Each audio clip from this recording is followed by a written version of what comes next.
WW está voltando do intervalo, conosco agora, fazendo parte da nossa roda, o professor de Relações Internacionais da SPM, Leonardo Trevisan. Leonardo, obrigado pela disposição, está na roda conosco, boa noite. Boa noite. E o Lorival Santana, boa noite, Lorival, aqui conosco agora na bancada. A cúpula dos BRICS terminou hoje em Kazan, com a possibilidade, é o que se fala, mais 13 países integrariam o bloco e sob influência forte de Rússia e China. Confira. O líder chinês Xi Jinping disse que o chamado Sul Global deve assumir um papel de liderança na reforma da governança mundial.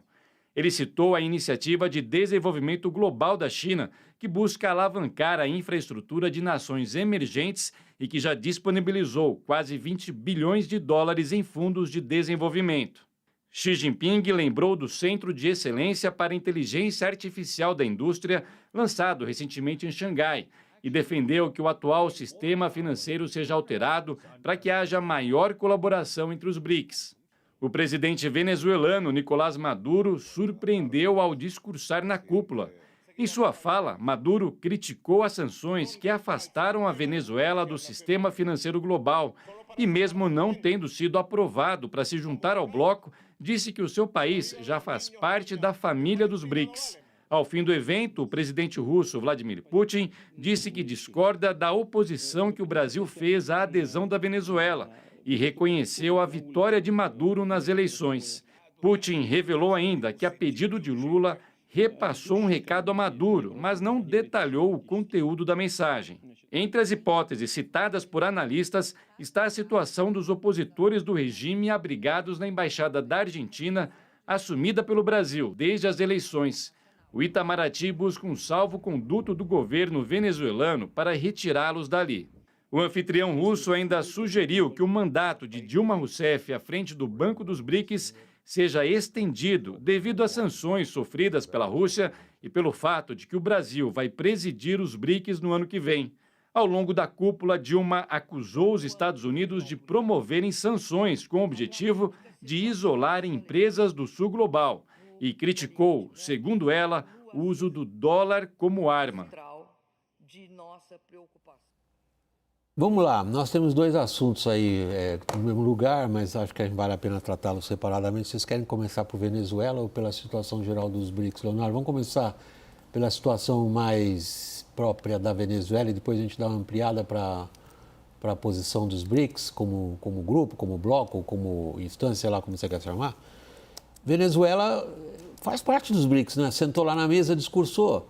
Então, como a estrutura do grupo é completamente solta, informal, alguém lembrou no programa ontem, se não me engano, não tem sede, não tem, como é que a gente falaria no Brasil, não tem CNPJ, então, tá sentado lá, faz parte da família, cada um chama a família do que quiser, mas que está na mesa de almoço da família, tá, Leonardo? Esse ponto é bastante sério, né? E você, boa noite a todos que nos escutam, boa noite, Lorival, todos, né? Caio. De alguma forma, quando você comentou isso, né? A tua imagem é boa, né, William? Porque quando você liga para os BRICS, né, quem é que atende o telefone? Para que telefone você liga quando você quer falar com os BRICS? Você liga para Pequim? Você liga para Moscou? Você liga para quem exatamente? Né? Esse ponto é essencial. O telefone parece, para a gente continuar nessa imagem, o telefone parece que está tocando mais forte em Pequim nesse momento. Não é bem assim. Né? Eu acho que, de algum modo, essa cúpula em Moscou, ela notificou, né? Ela transmitiu uma mensagem. Aqueles sócios fundadores que têm poder de veto, né? Aqueles 5 sócios fundadores, China, Rússia, Brasil, África do Sul e Índia, eles, de alguma forma, não estão coesos. Né? Aquilo que é bom para a Rússia e China não necessariamente é bom para Índia, África do Sul e Brasil. Venezuela é bem o exemplo. Né? Não interessa, neste momento, para o Brasil, um contexto de confronto, de agravar as condições, principalmente na Venezuela. Talvez a conversa com Putin, o pedido do presidente Lula a Putin para interceder, não seja apenas, né, aquele das das pessoas que estão presas na embaixada. É bastante provável que também está um pedido para um respeito maior àquilo que aquele acordo natimorto, o acordo de Barbados. Porque, de alguma forma, quando a gente fala de Venezuela, nós estamos falando das sanções econômicas feitas e, principalmente, né, dos limites que a Venezuela não cumpriu. O Brasil passou da condição de fiador de um acordo para a condição de responsável de um acordo internacional. Vamos lembrar? É o acordo que trocou atenuar as sanções dos Estados Unidos por uma eleição limpa. A segunda parte do acordo não aconteceu.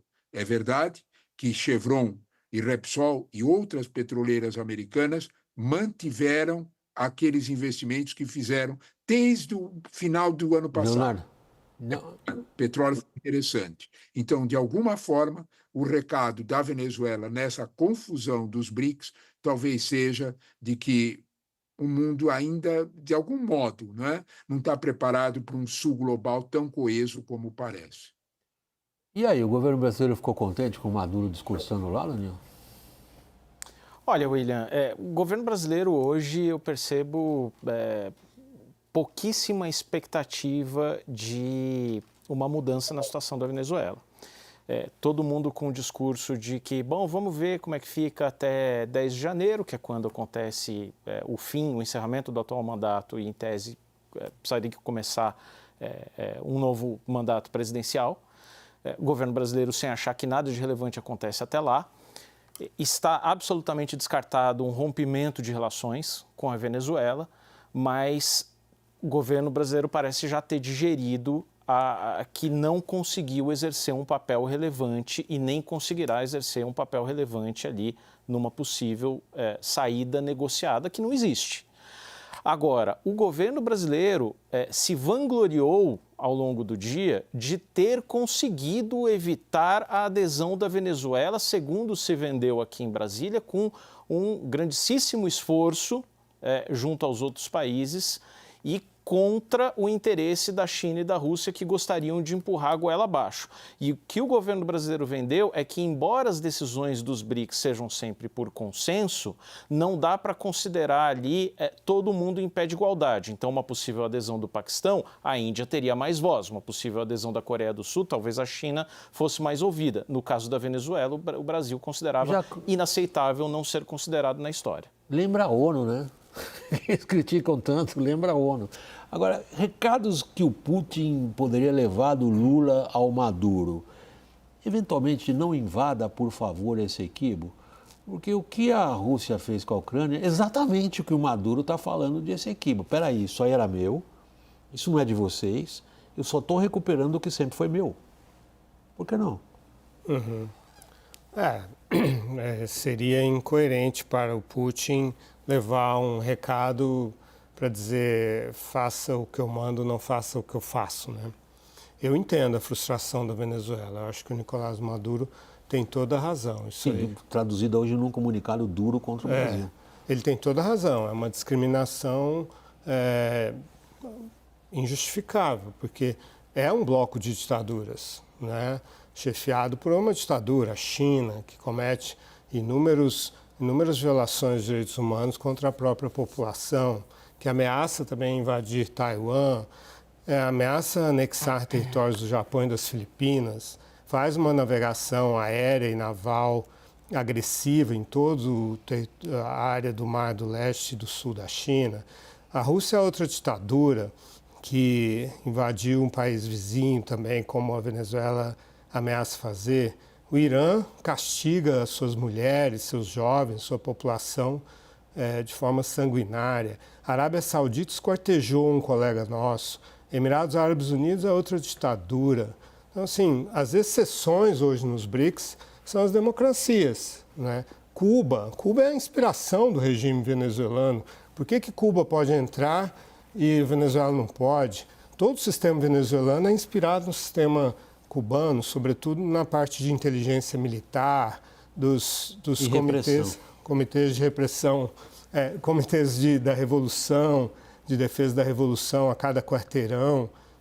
Desses países que entraram, Só a Indonésia, né, pode ser considerada uma democracia. Então, qual é o critério? A única coisa que aconteceu foi que o apoio de mais de 20 anos do Lula ao bolivarianismo, que é uma construção contínua de um regime autoritário, agora ficou mais exposto o seu caráter autoritário, suas eleições fraudulentas, porque a imprensa, nós, observadores da ONU, expuseram, sobretudo porque a oposição venezuelana foi mais competente em expor essa fraude, mas não pode ser uma ditadura nova, só pode ser ditadura velha que entra no BRICS?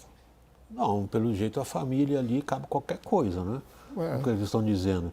Se havia alguma componente dos BRICS inicialmente, quando foi criado lá atrás como mercado emergente, que combinava a utopia, que acabou não se realizando, de mercados que se desenvolvem junto de instituições políticas, nós tínhamos 3 grandes democracias: Índia, Brasil e África do Sul. Não importa os problemas que cada uma enfrenta, mas formalmente são democracias. Mas isso evoluiu de forma completamente diferente, como você assinalou.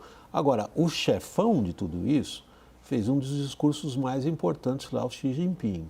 E nesse discurso, Caio, ele coloca no papel modo de falar, ele coloca ali a mesa, ele oferece ali aos participantes daquela mesa enorme, onde estava sentado Maduro também, uma série de projetos. Entre eles, desenvolvimento comum de inteligência artificial, reitera a intenção da China de investir na infraestrutura dos países participantes, sublinha mais uma vez, coisa que o Putin também fez ali com a ajuda da Dilma, a necessidade de fugir do dólar e de fugir das atuais ferramentas do sistema financeiro internacional como forma de escapar de sanções. E aí, como é que o governo brasileiro ouviu isso? William, hoje teve uma fala interessante do Geraldo Alckmin, do vice-presidente, que foi questionado justamente sobre essa relação do Brasil com a China. E ele foi questionado especificamente sobre a nova Rota da Seda, a eventual adesão ou não do Brasil a ela, e ele não respondeu, né? É um clássico do Alckmin não responder, ou não ter lead, né, no nosso jargão, mas, de certa maneira, em nível geral, William, o governo brasileiro ele não tem uma posição homogênea em relação à China, em relação à Rússia. Você tem setores, claro que depende do assunto, mas, em nível geral, a equipe econômica, por exemplo, o Ministério da Fazenda, o próprio Itamaraty também, tem restrições a um alinhamento automático, um alinhamento direto a tudo que vem da China e da Rússia. Mas há outros setores, muito impulsionados pelo Partido dos Trabalhadores também, que tem uma visão muito pró-China, muito pró-Cuba, muito pró-Venezuela, que tem uma posição de uma adesão imediata. Então, eu não consigo te responder de uma forma só.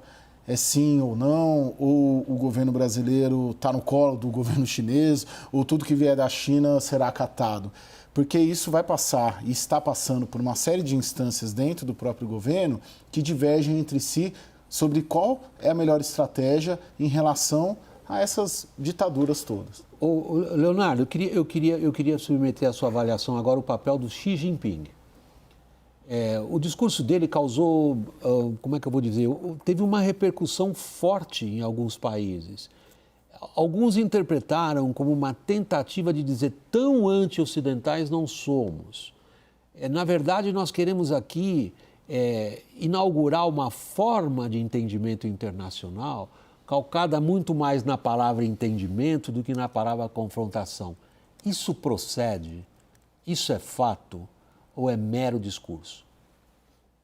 Olha, essa pergunta é básica, William, pelo seguinte, porque a China tem interesses muito, muito bem definidos. A China, de alguma forma, sabe exatamente o que quer. Os BRICS podem não saber, mas a China sabe. E o segundo ponto que é interessante no discurso do Xi Jinping é que ele coloca as coisas em termos de reforma. Ele não coloca as coisas em termos de qualquer atitude radicalizada. Ele propõe, até mesmo quando ele fala de moeda, que é um ponto extremamente sensível, não nos esqueçamos que o candidato Trump já deixou muito claro que quem atacar o dólar, quem falar que vai sair do dólar, ele vai punir. De alguma forma, e esse é o ponto talvez mais sensível, por isso que a declaração é muito delicada, né? As palavras que Xi Jinping usou são medidas. Xi Jinping fala efetivamente como quem tem a responsabilidade sobre o bloco. Sabe, William, eu acho que dos 30 países que querem entrar no bloco, eu acho que necessariamente não é que eles querem efetivamente entrar nos BRICS, eles querem entrar no grande, na grande cobertura financeira e principalmente nas possibilidades de investimento do New Development Bank, na ideia do Banco dos BRICS, que, na verdade, 90% do capital dos bancos dos BRICS é chinês. Então, o que, de fato, todos esses candidatos querem é essa proteção. Vale para sempre, quando a gente fala de BRICS e da presença chinesa, aquela frase eterna daquele ministro da Economia da Nigéria, né? Nós fazemos um projeto e pedimos um projeto para os Estados Unidos e avançamos no projeto para os Estados Unidos. Os Estados Unidos nos dão um sermão. Nós fomos a Pequim, apresentamos um projeto e ganhamos um aeroporto. É disso que nós estamos falando. A China, de fato, real e bem concreto, faz investimentos. É claro que ela cobra um alto preço. Há um controle, de certa forma, uma continuidade dessa imagem, numa seguida de seguir a sua toada que a China tem. Agora, que a China tem uma atitude que não é de confronto com o Ocidente, é de interlocução, não há dúvida nenhuma, e isso passou no discurso. Leonardo, é uma pena acabar a conversa aqui, que estamos na grade de televisão, são 3 blocos. Eu estou encerrando o segundo do programa. Queria começar por você, nosso agradecimento pela participação na roda. Leonardo Trevisan, professor de Relações Internacionais da SPM. Obrigado e boa noite, Leonardo. Eu que agradeço o convite. Boa noite a todos. Ao Caio e ao Daniel, igualmente, meu boa noite. Se despede dos colegas aqui. O Lorival continua conosco na bancada. A gente vai para o intervalo. Na volta, eleição americana, nosso assunto. Até já.